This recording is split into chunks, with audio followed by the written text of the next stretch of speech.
The Vancouver Police Department will soon be getting body and in-car cameras. The department announced today it's moving the process forward in order to get these cameras up and running by this time next year. Fox 12's Drew Marine tells us more about the need for these cameras and why the department doesn't already have them in place. Drew?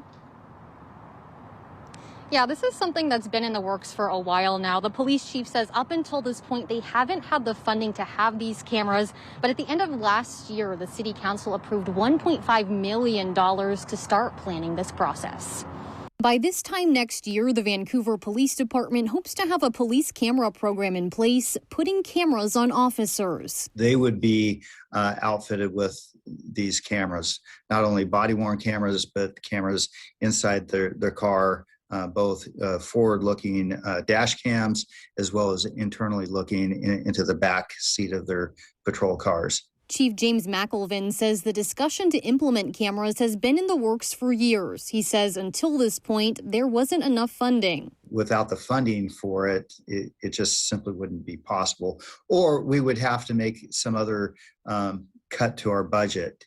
And in large part, our budget are personnel costs. Until the end of last year, when the Vancouver City Council approved a budget of $1.5 million to support the work of the Community Task Force on Policing. Now, the cameras themselves are relatively inexpensive.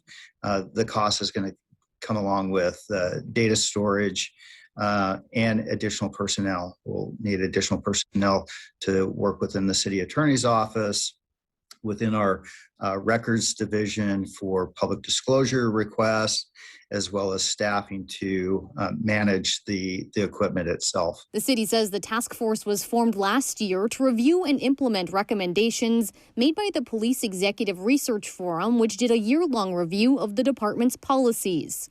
The group's other goal? Help implement a police camera program. McElvin says both officer-involved shootings and police engagement with the community helped drive this decision. He hopes this technology will help with transparency. People call into question, the activity of law enforcement. And so having this type of video presentation would hold us all accountable, both the community and our officers.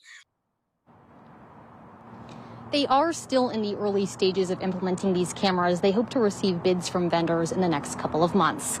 Live in Vancouver, Drew Marine, Fox 12 Oregon.